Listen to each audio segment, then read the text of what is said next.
Have you heard the saying, never judge a book by its cover?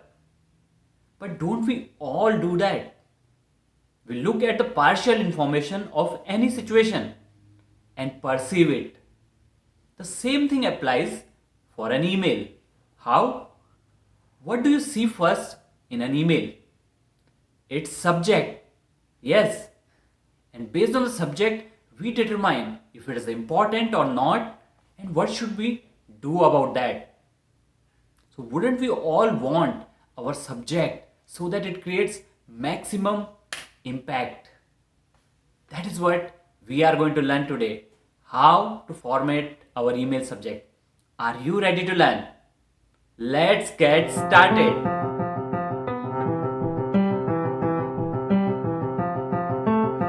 Welcome to Grow with Girija, where we learn about public speaking, communication, and life. Last week, one of my colleagues came to me and actually complained that his team has not responded for the survey email he had sent.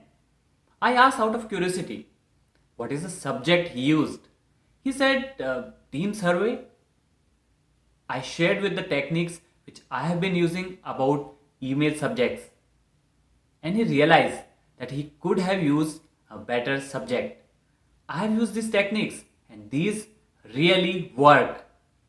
Each email is unique, so each email subject is unique.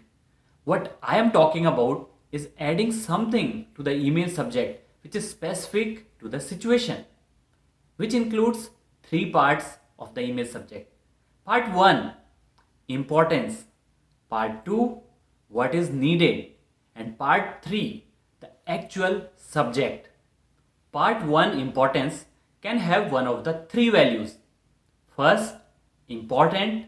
Second, urgent. And third, normal. When would you use important? In the previous example, when my colleague sent a survey email, he should have mentioned important. Yes, this allows to get people's attention and also to set the context.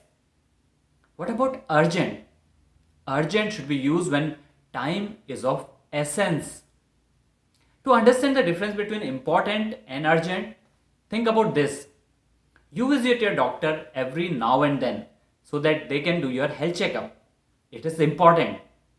But if you have a lot of pain in your stomach, then visit to the doctor is urgent. The third value, normal. I am not recommending you to write it in your subject. I want you to understand that if an email is not classified as important or urgent, it is normal. So you do not need to write it. Even urgent or important, use writing this judiciously. Because if you write it often, it will lose its value. Like they say, if everything is important, nothing is important. Part 2, what is needed. This again has three values. First, please read. Second, response required. And third, action required. You would use these depending on the situation. Let's start with please read. When you want people to read your email because it has crucial information and you want to make sure people have gone through it, you might want to use please read. Coming to response required. When you want people to respond to your email and send something back to you, use response required.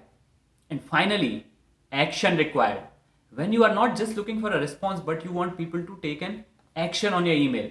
For example, in the survey of my colleague, he could have mentioned action required. Part 3, the actual subject of the email, which is dependent on the content of the email. So how my colleague's mail could have looked if he wanted to make it effective? It would have been important, action required, team survey. In the beginning, using these options will seem a little weird, but trust me, these techniques do work. Haven't you gotten that email from scammers, spammers who mention the email important and then you end up opening even though you shouldn't have? This really works. Next time when you are planning to send an email, think about what is the subject you want to use to make sure that people do read your email.